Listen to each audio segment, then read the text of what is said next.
alienated and feel like weird experience that my child has ever experienced.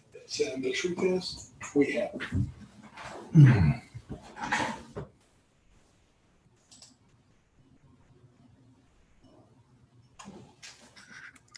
Don't know why.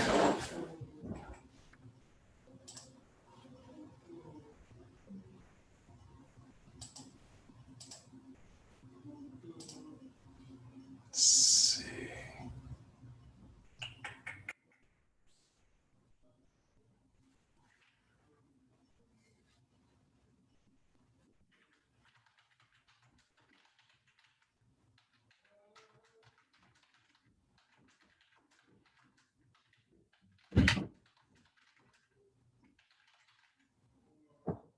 Ah.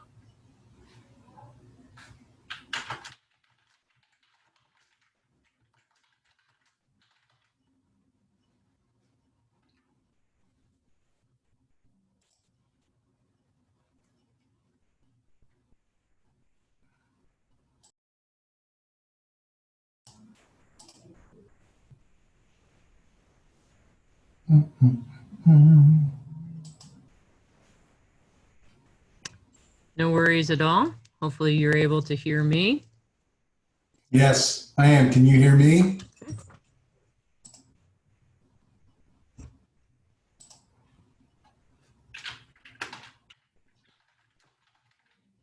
My earphone in here as we get ready to pray the Divine Mercy Chaplet leading into our 3 p.m. panel discussion. Welcome, Galen. Hi, Christine. Hey, we're getting ready to pray the Divine Mercy Chaplet, and that'll take us a couple of minutes, about 7 minutes or so. And, okay. So I'm going to drop that in the chat. That way. Are you seeing me? I am not at this point. Because it shows up here that my camera has been accessed. I'm not sure why it is or isn't. My wife was using this earlier. Okay.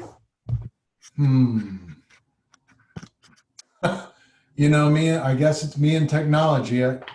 We use this fairly regular, and I'm not sure why it's acting like this. Let's see. Because I click down here and it tells me to stop video.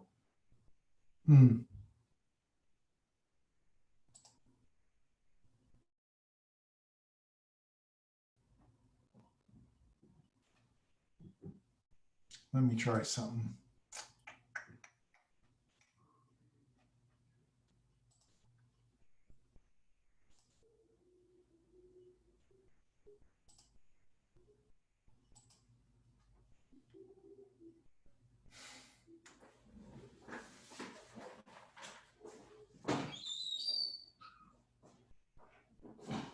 Louise, I have no video.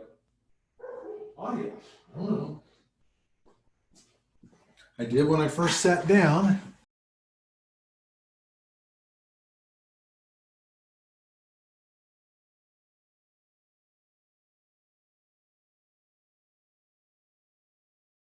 I could find. Yep.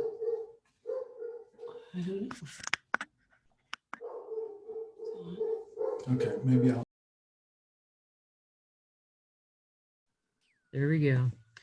Hey, everybody, this is Christina Simmons at the Say Yes to Holiness Transformation Summit. So glad that you could be joining us for our panel discussion today. We've got 3 phenomenal speakers, and I'm going to let them introduce themselves because they can do a far better job than I can. So I'm going to go ahead and start with Katherine. So Katherine, go ahead and introduce yourself and just tell our audience a little bit about yourself. Okay, my name's Katherine Haghihi, and I live in Anchorage, Alaska. I'm passionate about working with people to change the conversation about death, dying, and their experience of grief. And that changing the conversation is magical to me. So that's awesome. I think you have a little bit in common there with Galen. Galen, go ahead and introduce yourself. Thank you. Thank you. It's good to meet everybody. My name is Galen Goben. I live in Southern California and have worked in the area of dying, death, and bereavement for about 25 years, between pastoring for 15 and then working as a funeral professional for the last almost, well, 13 years now. So it's getting up there a little bit higher. Mine never was good at math, so that's okay. But like you, Katherine, it is about changing that conversation and changing our relationship to death and grief in particular, that I think can really enhance our life and help us to grow and to move forward. So I look forward to this conversation. Wonderful. And Jim, you definitely are along those paths for your work that you do, but you go ahead and introduce yourself and let people know what it is that you're passionate about. Okay. I'm Jim Henry. I live in northern New Jersey, and for the past almost 29 years now, I've been working with people that have a very short-term, severe diagnosis, days, weeks, months, with the objective of helping them understand that doesn't have to be the end of life, but it can be the beginning of a whole new life. And I was trained in a methodology to help people understand how to do that. So try to give those people a new perspective and then give them tools to blow past whatever that diagnosis is. And we've seen people go substantially beyond, sometimes weeks, months, to years. And I love doing that. So that's what I do. What all of you do is absolutely so vital, especially right now. I look around and I see so much pain and suffering in the midst of it. And so many of us have not been immediately touched, but we know somebody who has. And so I'm extremely grateful for the work that you guys are doing. So I guess, just kind of, we're in the midst of quarantine or shelter in place or gradually opening up, so what have you guys been up to, or how has your world changed a little bit in the midst of the coronavirus? Anyone? Yeah, well, the change for me is, less face-to-face. Can't get into hospitals. You can't go into a lot of the nursing facilities or any place or homes or any place where you'd find a lot of people that are seriously ill. And the stuff I was doing face-to-face with people, even that's pretty much come to a halt. So everything had to be virtual. Everything had to be by phone, and it's even harder to get to people that are in those facilities too. So yeah, it's changed a lot of things. Really changed the way we do things. I bet it has. So Galen, has that impacted you as well? Yeah, very much so. We, like everybody else, sheltering in place and trying to carry on with work and all. We also are caring for our son at home, whose program has stopped, and the the work that has brought into and the intermingling of worlds has been really challenging. I was speaking with a friend earlier today about, the house has become workspace now because of the need to be able to transition from place to place to do what you need to do, and, to try to reach out and find some quiet time to care for other people, to care for yourself. And it's just been an incredible challenge to meet those, needs, both the personal self-care things again, as well as to find the space and time to reach out into the community and to connect with them. Wow. I think it's interesting too, that even though that access that Jim was talking about isn't available to be face-to-face and have conversations or go into various facilities, the increase of need is so evident, and Yes. we're all in this world of Zoom and speaking into these little circles of cameras that challenge us, but but I think that the conversations have certainly increased, and not only in the circles that we're used to working in or discussing these things in, but in general day-to-day conversation. And I find that the need has surfaced and also deepened, if that makes sense. Yeah, makes absolute sense. And that's something that I'm seeing all across the board as well. And it's across age lines. So it's not just those who are older and quote in at risk, but also our younger people, you know, especially like young adults who are on their own and are away from family or friends or can't be with them. There's definitely a lot of grief that is being carried, and that's coming out in different ways. But what have you seen, Galen, on your end? Well, a lot of folks struggling to try to name what their grief is. People who are, you know, just they're really have touched into that sense of anger, of course, a very natural part of a grief experience. And but the anger is flashing out at different kinds of places, you know, governments and the virus and just the whole sense of entrapment that they're feeling, the inability to connect with people, as Jim was talking about, you know. You know, folks saying things like, you know, I work on a computer all day long and I don't want to do this, you know, two-dimensional. And, you know, it's the best that we can offer to people right now in a large way. But I know that there's a strong kind of kickback to that because of that deep need that we have for the personal, the warmth, the body, you know, the connectedness that we just feel, even if somebody doesn't say anything, they just come in and sit down and they're there. That presence, Katherine, that you were talking about in your video is so important. That it's what we really long for and what we need. Yep, most definitely. Jim, you seem like you had something that you wanted to add into that. Yeah, you know, so it's just triggering a lot of thoughts.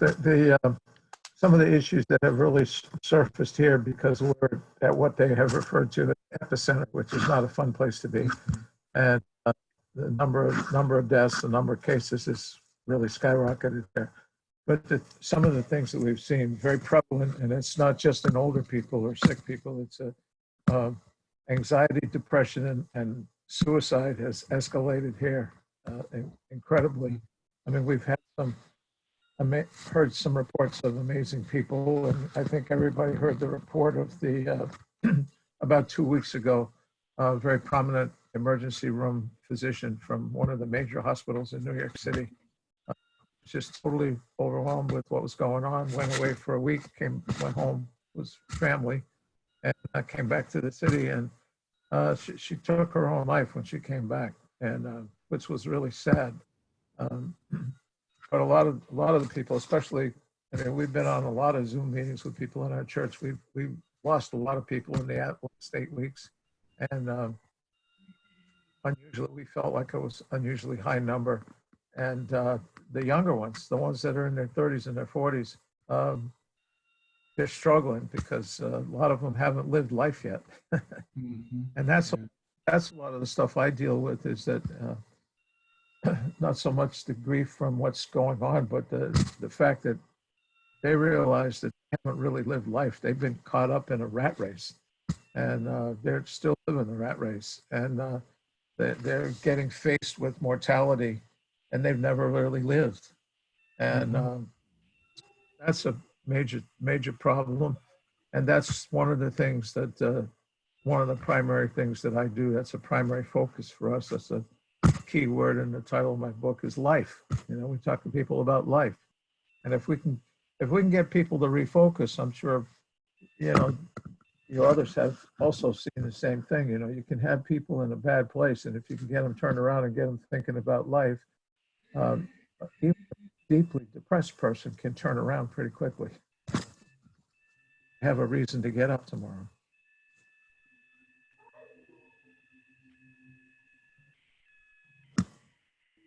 Oh, can't hear you, Christina. Oh, Well, welcome to everybody who's just joining us now. We're having a discussion with Jim and Catherine and Galen, and the conversation has been focused upon grief and the stress that that's brought. And Jim is in New Jersey, as he was just saying, the epicenter, and was sharing the stories that are coming from the epicenter of what's going on with the coronavirus. So into the midst of that, I get the sense that everyone has had to be very intentional about how they go about engaging and with people in your lives.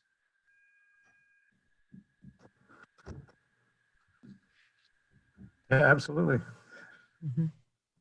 Yeah, and I find it, just to reflect on what Jim just said, that in this whole experience, I think that people have had to, in their own presence within themselves, because we're spending more time with ourselves without others around us physically, that the whole idea of life, as Jim mentioned, that there is so much within that, and that focus can really make a difference, and having conversations about that with people can make a difference. So has that been a shift for you in what it is that you've been doing during this time of quarantine and the coronavirus, or? Well, I think that I've been talking with people a lot more about it. That whole conversation around the beauty of life amidst things happening like this, amidst tragedy and disruption throughout the world, that within each moment is that opportunity to relook at that. And yes, there are terrible things going on, and I certainly don't mean to not acknowledge those things. But even a small acknowledgement of, you know what, I just made it past the last hour and it was a good hour. And now I'll look on to the next hour. I think even those small steps can be of great assistance when we're dealing with such heavy things. Yeah. Galen, you seem to be, strongly in support of what Catherine was saying. Yeah, there just is, there is, I've been sharing with people that grief is in the air, like capitalism is in our understanding of how America works.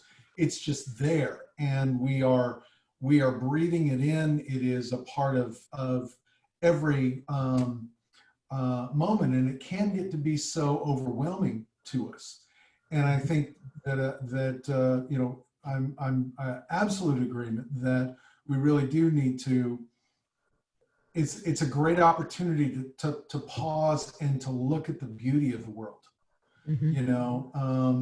Scripture tells us that the world does, speak forth of God's beauty, and when we're and grief has such a powerful way of cutting us off and making us feel alienated and making us feel so isolated, that if we can pause with that intentionality, Jim, I think you used that word, that the intentionality of being able to look and see literally and grounding ourselves, because there's in this moment right now, there's a whole lot of this that is trauma based as well, that I don't think is being talked about as much as it needs to be, because this happened so quickly. It has been so profoundly world changing that we as a society and all the way down into individuals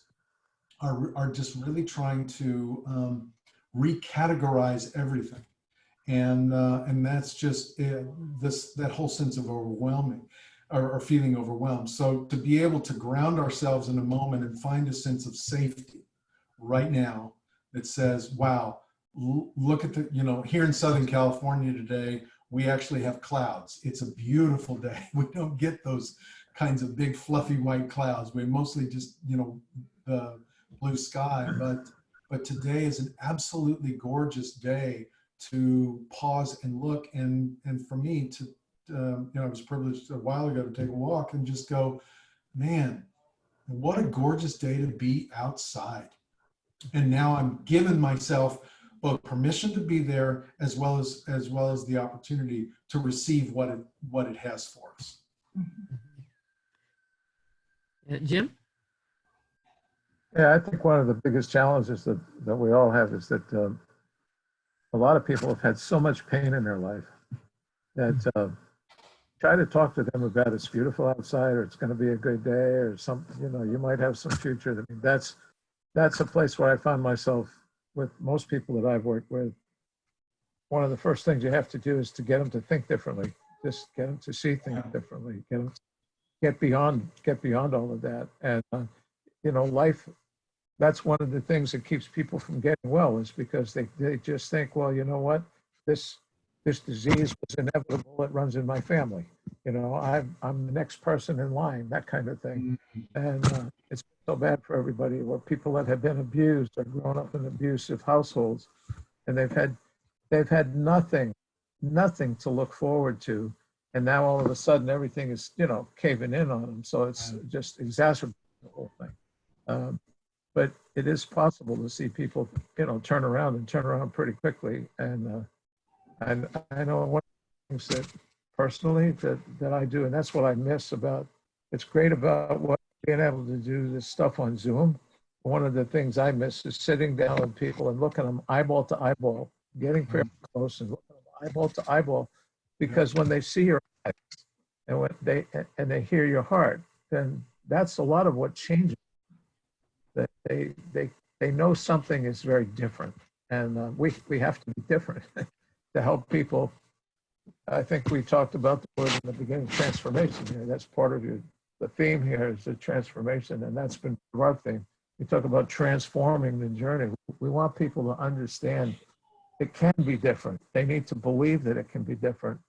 And that's the other thing about this, the faith element here is critical for people to have something to hang on to, because most people don't have anything to hang on to, and everything they're hanging on to has been shaken. And they don't know what to do. And if they don't have faith, they're in a bad place. They're in a tough place. Absolutely. For me in my own ministry, the faith component, of course, is what came out, is that those who thought that they had a strong faith or relationship or trust in God realized that they didn't. In fact, there was a quote that I read, and it was, quarantine has shown us what we are, but it's also shown us what we are not. And I think that's a part of what's going on as well.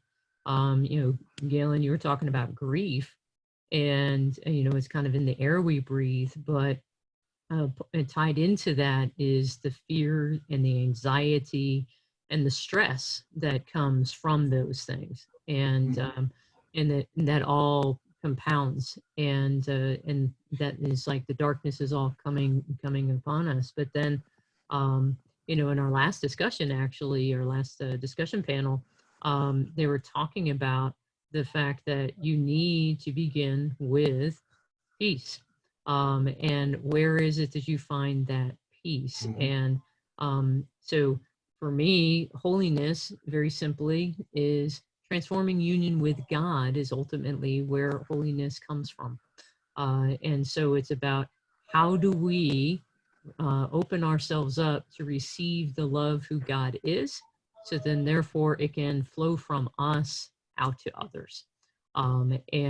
So that's something that then we are that light, that hope, that sign of beauty, and we're able to see with eyes that aren't, clouded, aren't veiled necessarily, because we're able to see that God is caring for all things.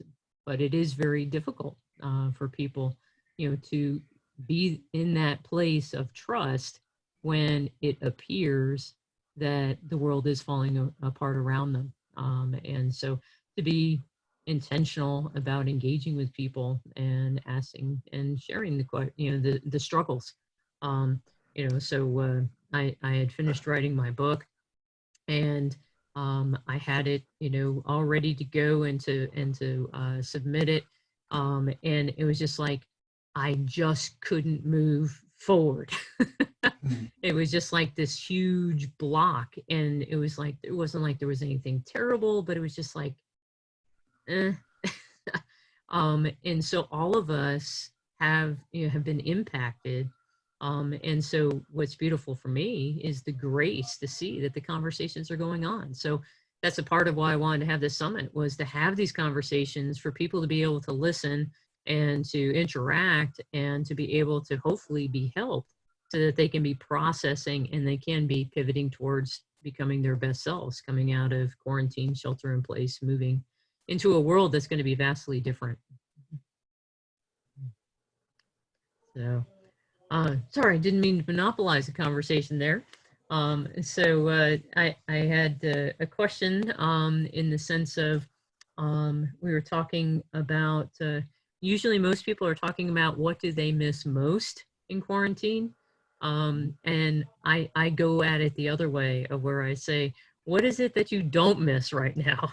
What is it that we're taking the perspective of, glasses half full, looking for beauty. What is it that you guys don't miss right now because of the circumstances? Chaos.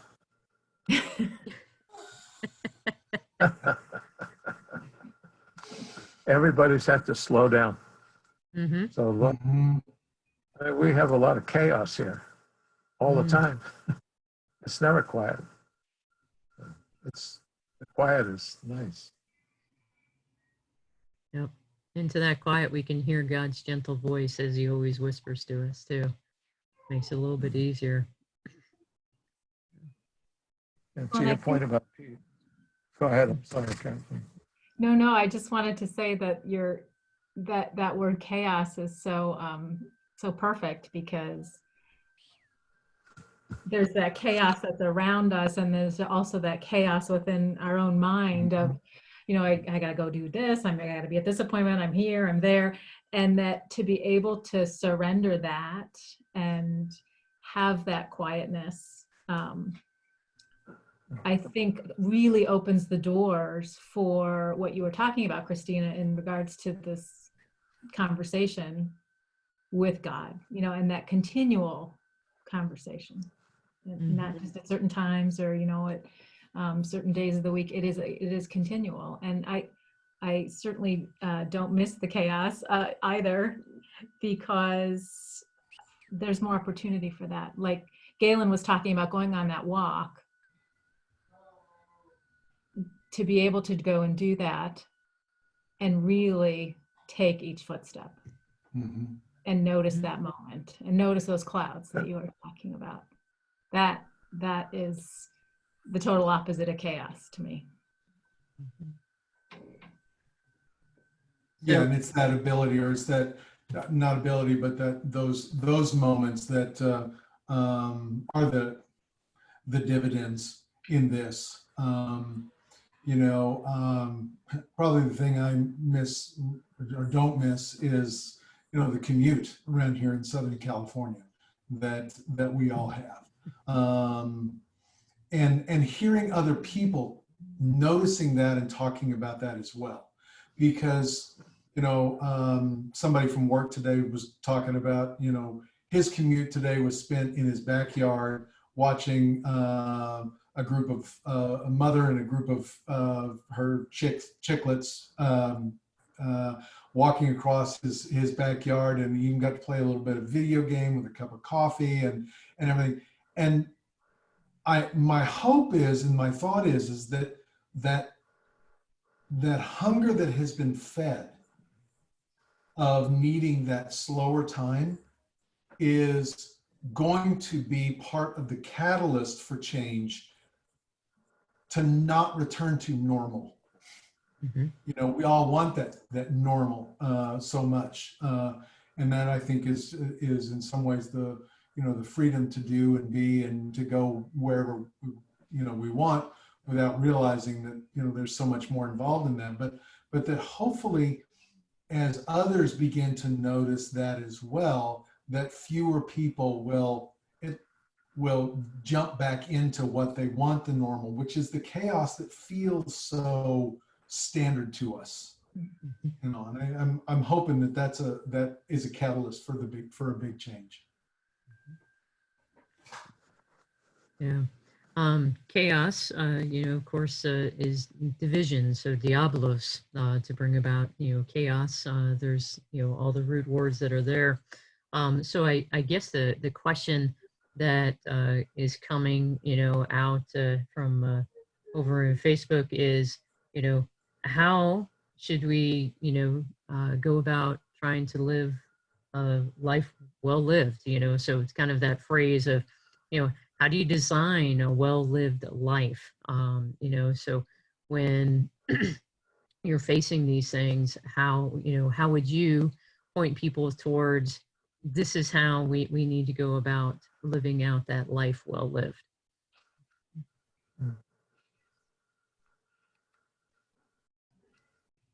Most people have waited too long. People don't think about it. They get in the rut from when they're maybe in their 20s.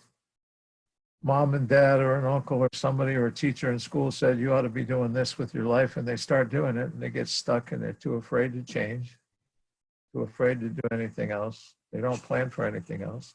I have 48 years of ministry, and I found that most people in church don't really think a whole lot about what they're going to do with their life. They just let it happen instead of making plans for their life. And definitely not prepared for these sudden crises, certainly not to this extent that's happened.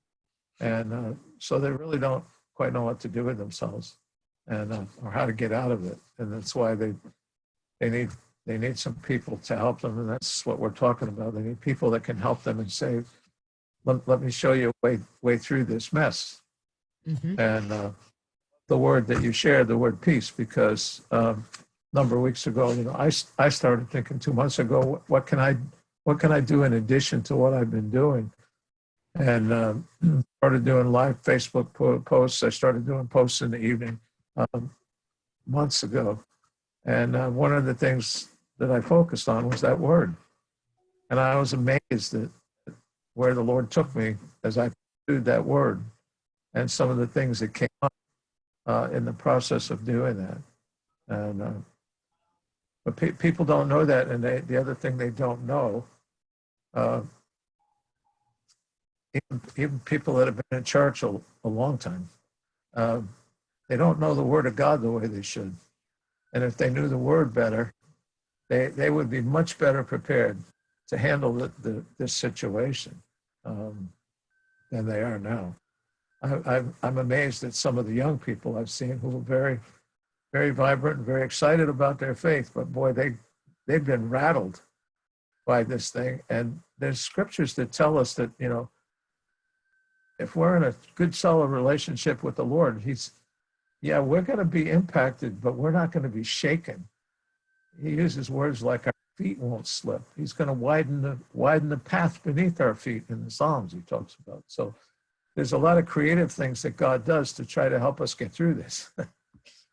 And I don't know about anybody else, but I know that without him, I don't know how people are doing it. And a lot of them aren't doing it too well without him. They're struggling with it. And they desperately need him.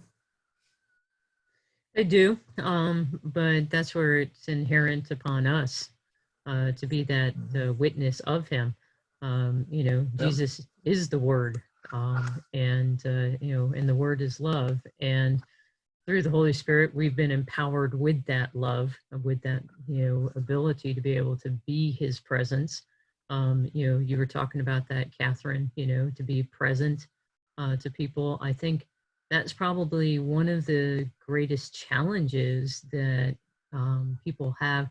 I was on a podcast early on, back in March, and people were kind of complaining, about the fact of, oh, we got to stay home, and we get the kids and get the spouse, and da da da. And I kind of jokingly said, I said, this kind of shows us something, and they're like, what? And I said that the people that we say are the most important in our lives, and supposedly the reason why we're going and doing all of these things that we were doing, that they're not really what's most important. Rather, it's the things that we were doing. And usually it's because those are the things we want to do. So it's a matter of the people that we're supposed to love the most, and we're complaining about them. So we kind of have to step back. And I think that's where, that quote that I shared earlier just kind of struck me, where it's just like, it's not just showing us, who we are, it's also showing us who we're not. And just kind of this,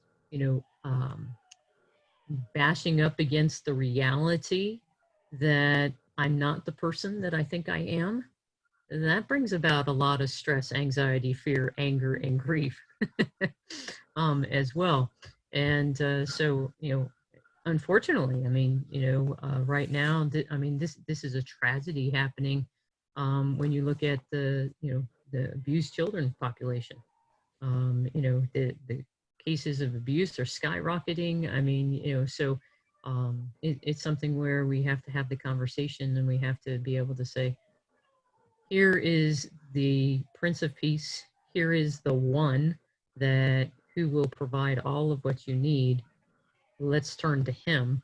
And he gave us his instruction book in scriptures. So even if you don't think you can feel him, be present to him, even though he is present to you, here's where we can start. But so often we hesitate because we're like, well, I don't want to offend anybody. It's like, yeah, last time I checked, though, Jesus is going to be asking me, how well did I do with what he gave me? So, but anyway, so into your work, Jim, you were saying that you had to retool everything, and then you've been having technology issues all week, and so how Yeah. has that been impacting as well? Well, it's, when you think about the fact that you can't contact people face to face, and then you start turning to electronic tools, and when the electronic tools start to fail you, now you got a big problem. And the bigger problem for me was talking to people who, that was what was interesting about today when they finally got the problem solved.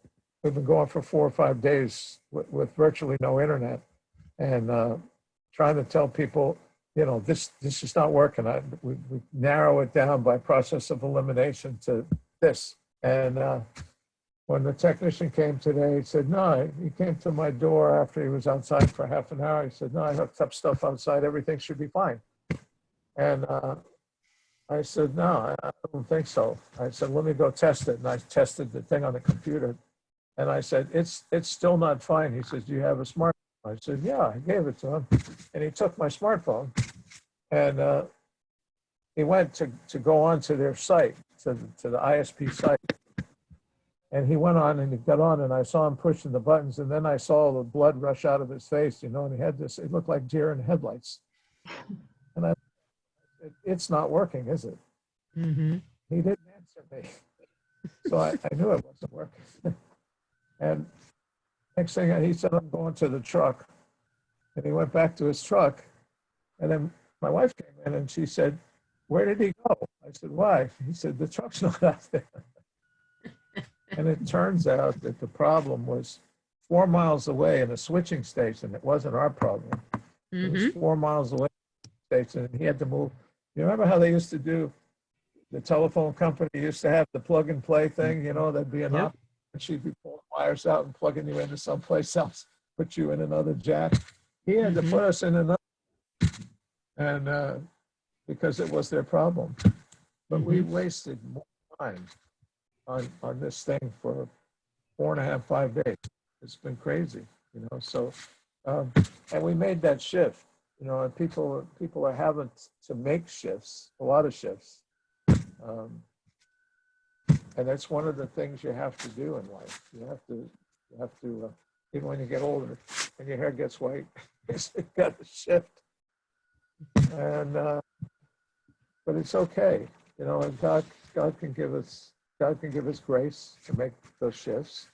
He can give us wisdom to make the shifts, I really, forgive me for take one more minute, but I need the word, when you shared the word peace, I had a discovery about 2 weeks ago when I was reading, because we're always praying for people, praying that they'll have peace, pray that they'll have the peace of God that passes all understanding, pray that peace in the moment, pray that. And then I just realized, I read Philippians 4:8-9 about 10 days ago. And we spent over a week talking about that on one of the things I was doing, Facebook post.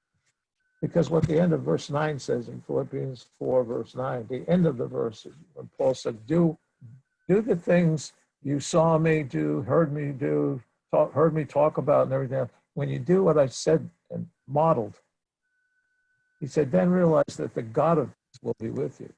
So you can go beyond just having peace for a moment. You can have the God of peace with you. And even I've been talking to believers for the last week and sharing that with them. They said, oh, really? That's who he is, though. We take so much less than what he makes available for us. And he just makes himself. You said that before, Christina. And he's with us all the time. He never goes away. It seems like he's away, but he doesn't go away. He's right there. Scripture says he's to the brokenhearted. We can have the God of peace himself with us. We don't have to ask for a little bit of peace. We can have the whole thing. We can have the whole God of peace with us. That to me is an outrageous promise. Outrageous. And he can be there for all of us at the same time. Yep. He's good Just at like multitasking. Yep. No, I joke and say it's not multitasking, it's multi-purposing. Yeah. He's got multiple purposes, and because of who he is, he's able to do them. So we tend to reduce things to the doing, the multitask, while he's about the being, which is the multi-purpose.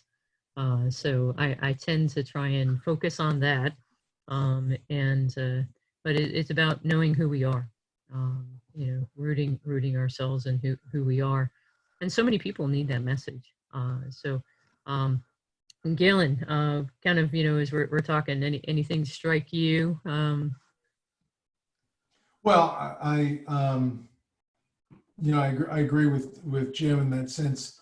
Not only is it a radical, promise, but it is the promise of the fruition of life ultimately. Revelation is that ultimately, the home of God will be among mortals, and that can be us. And when you read the mystics and all that, again, is right now. It's available. It is a lot of work. It is a lot of hard practice. It is an awful lot of grief, of emptying ourselves, of letting go, of freeing ourselves. But it's traveling the dark night. As St. John says, it is moving from room to room, as Teresa says, and it is understanding, I think, that ultimately this is God's hunger as well. It's not just ours, it's God's hunger as well to reunite, to be, as Julian calls it, that oneing, that singularity, that unity that is the ultimate place of what, if you will, what death brings us to, the fullness, as Paul says in Corinthians, then I will know face to face. But in some ways, we're kind of zooming right now, in the sense with God, is that it's not quite the same. It's two-dimensional, and we're struggling to get there. But that is the radical promise and the radical hunger that God has for us as well.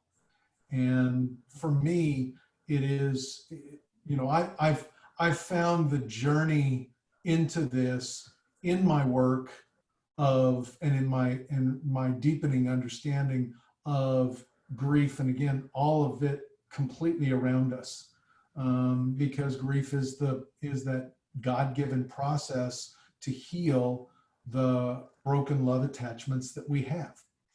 And when you know, when they come along, and they come every single day, they are experiences of lifelong.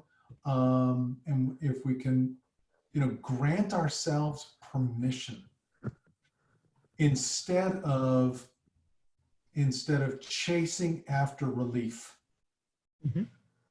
then we have the opportunity to really grow into the graciousness of that wanting process that God does with us.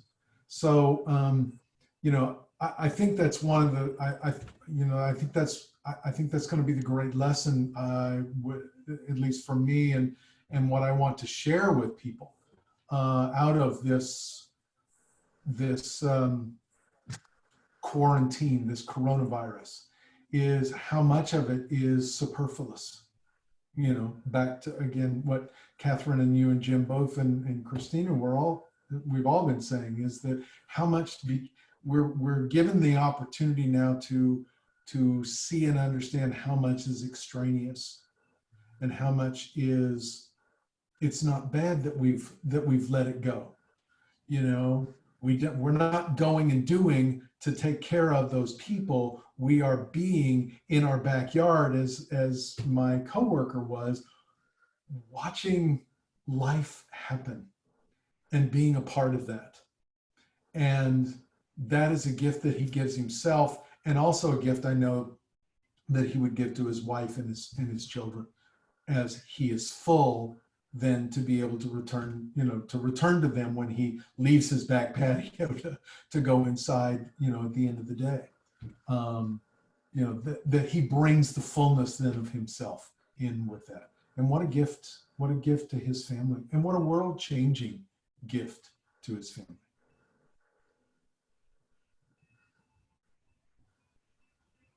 I just need to say something. This is Judy.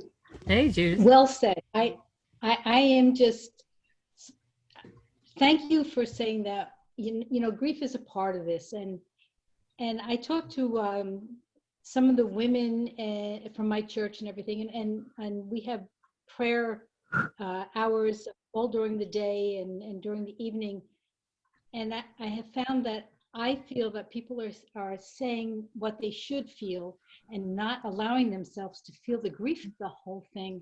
Mm-hmm. And it's part of it, even though we go on and we know trust God but we can't, I don't think I can receive his favor without receiving his, allowing me to go through the grief of missing my neighbors, my family, and I'm basically a very much a homebody. I like to do stuff around the house and take care of the yard and take care of my stupid fish. But anyway, that's my thing. I like that, but I'm not allowed to.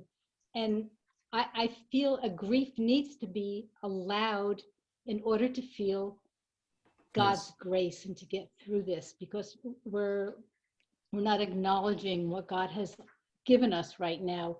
I mean, there's a lot of stuff that we need to decide what was important to us and what's not important to us. And we need to allow ourselves to go through it. Yeah, grief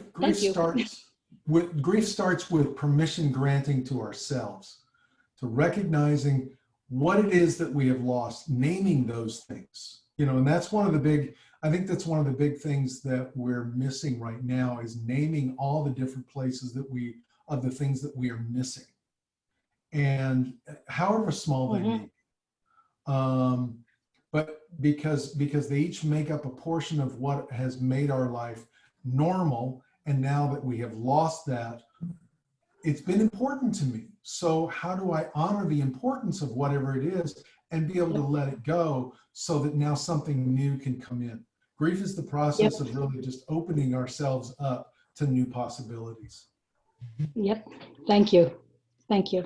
Oh, you're most welcome. Glad you jumped on. So one of the analogies that I had heard of the process of how we come to be healed, especially, by Jesus, is the fact that he makes all things new. So therefore, he takes all of what is painful, putrid, ugly, sinful. We talk, that language.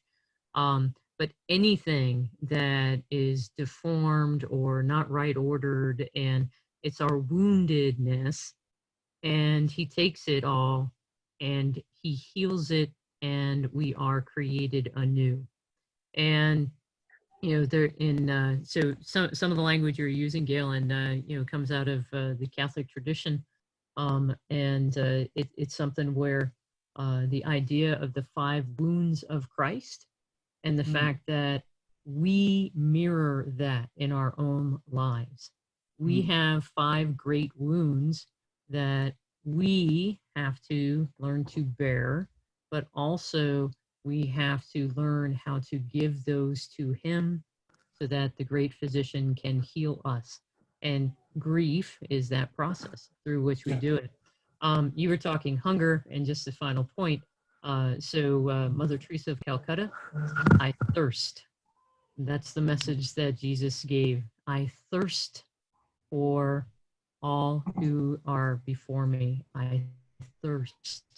So it's hunger, and but I thirst, and that was the motivator behind, and continues to be, for the missionaries of charity, to this day.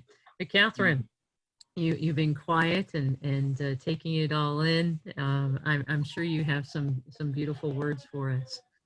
Well, I just want to reflect on something that Galen shared when he said to grow into the graciousness. And I love how you shared that, because when we talk about that presence or peace, one thing that I learned in all of my years in hospice care is that when we are in deep presence with ourselves, with each other, and all of the chaos and craziness of life is, at the end of life, when you are present with someone who is dying, there is that quiet surrender. And even in those moments, and even in these moments we're living today, and even in the grief that Judith was talking about, that there is this opportunity for growth, and the becoming of who we are next. And I truly believe that we're constantly becoming in every new moment, and that even within this hour that we've shared with each other, we're leaving as different people than when we came to this screen. And even if we didn't say anything and we just shared in this presence together, we leave. There's an energy exchange. And I truly think that we learn from that. If we can just see that happening, experience that happening, we can learn from it and start afresh in each moment. Yeah. And it starts with, I think it starts with intentionality. That's a big part of what, I think, what I've gathered from you, Christina, and from, the whole of what this, experience is the intentionality to stand in a place each day to try to be what God sees us as, and what we want to become and what we want to be, to use your language there, Katherine. Yep. So, any kind of final thoughts? I have to say, I'm sitting here and I'm looking forward to my interviews, one-on-one interviews with each of you in the next couple of weeks, be able to go a little bit deeper on all of your ideas that you shared in your videos. And for people who might be watching right now, if you haven't gone and watched Galen and Catherine's videos in particular, please do so. Beautiful messages there, and much to ponder, and much to help us as we're wrestling with how it is that we can, pivot towards our best selves and be able to move through all of what it is that we're experiencing, both that light that we don't mind talking about, that Judith made mention of, but then also that dark. And it is the combination of the light and the dark that makes us whole. So we're all, I think it was I can't remember the poet, but it was, but it's something to the effect of, and all of us is a little bit of the devil, a little bit of, the saint, and, and then a bunch of mix in between.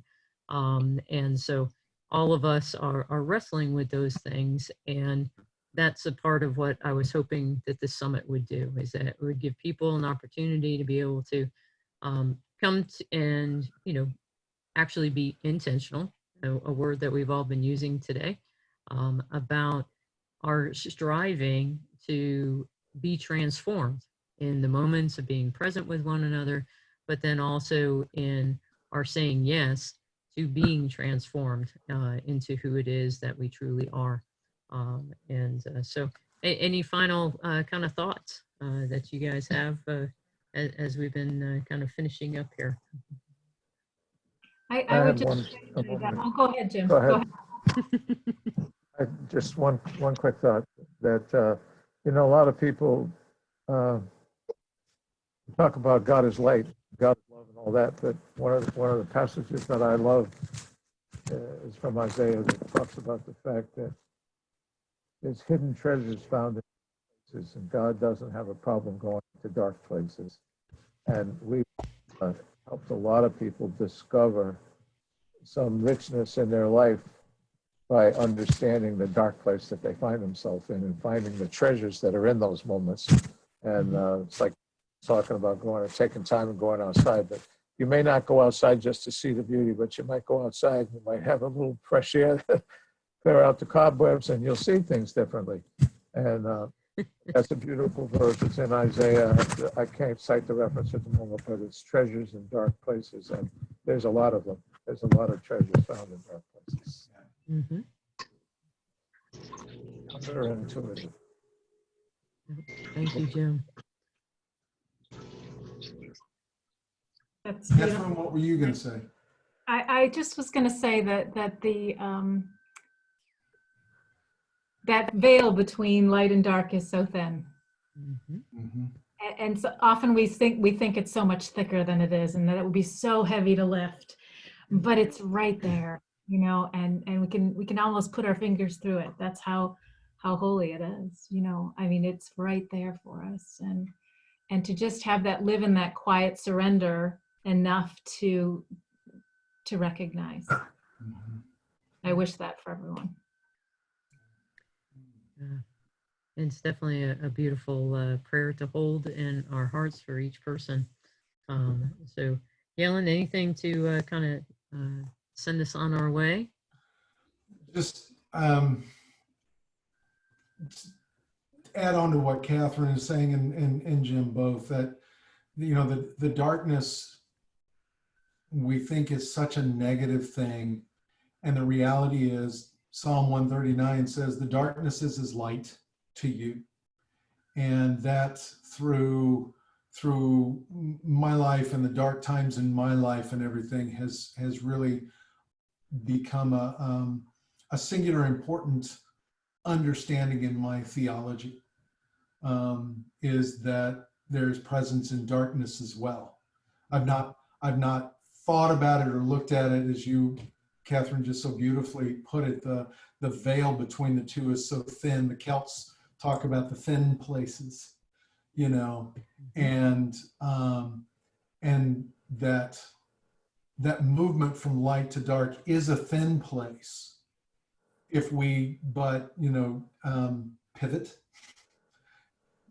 take just a slight step, take the scales from our eyes, whatever image we want to use, and recognize and trust that God is in the midst of this with us, that presence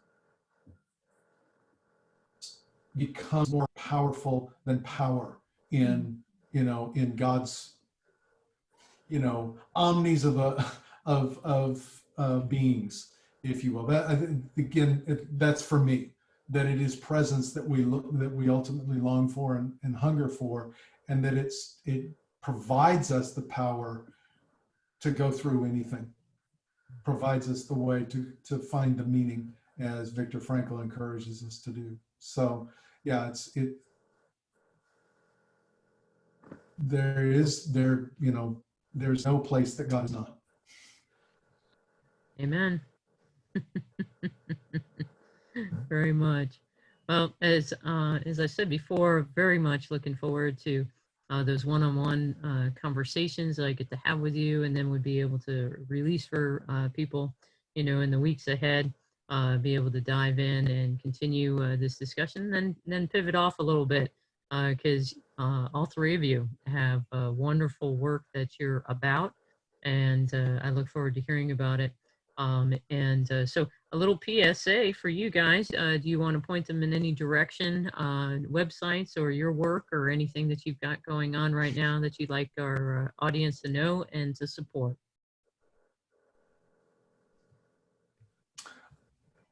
I would encourage people, as far as learning about grief and all, I'm still working on putting, I'm well far behind Jim and Katherine and all, but working to put that together personally. But there's an organization that's really important to me and has helped a lot, and that's the Association for Death Education and Counseling.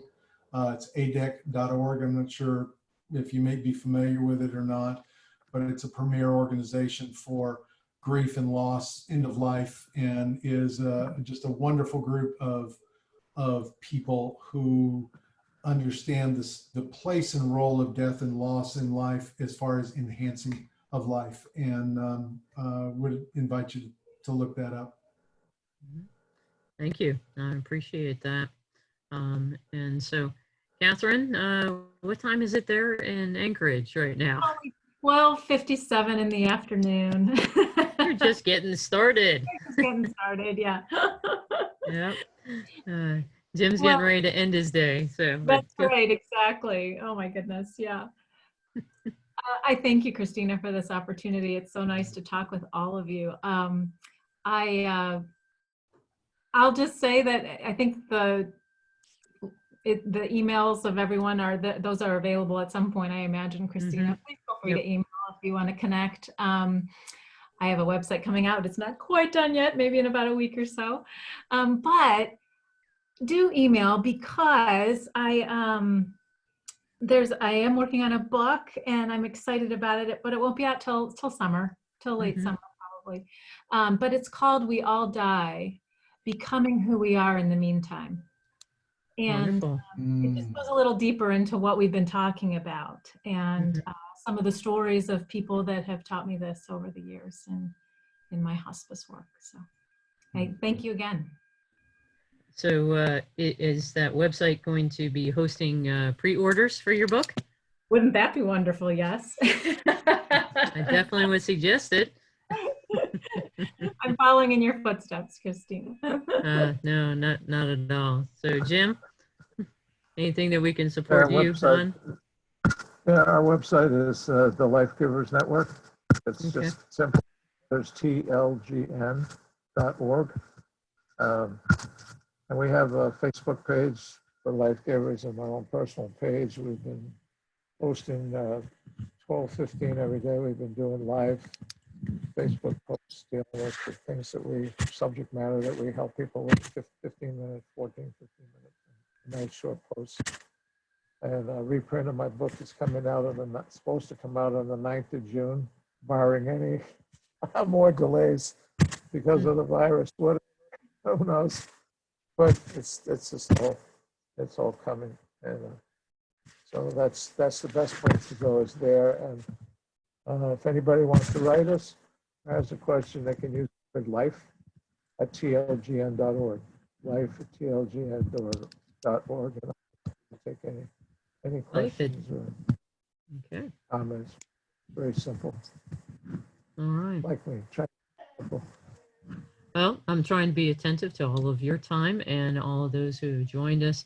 So thank you again so much for continuing the conversation about how we can continue to pivot towards our best selves and be able to embrace the life that God desires for us by pursuing holiness and living that life of purpose, peace, and abundance that he desires for us. So thank you, Katherine. Thank you, Galen. And thank you, Jim. And I'm sorry, did I cut you off, Jim? Did you have something else? No, I just wanted to say, as Catherine did, I'd just like to thank you for this opportunity and thank you for the time. It's just a great experience. Thank you. Oh, my pleasure. I'm learning along the way. It's been a good learning experience for me. And as I said, I look forward to the one-on-one conversations and continuing to be able to walk the journey together. So thanks again. And I'll be seeing, I saw Chris jumped on midway through to support his brother Galen there. So I look forward to seeing you later, Chris. Thank you. Peace. Have a great one. Bye-bye. Thank you.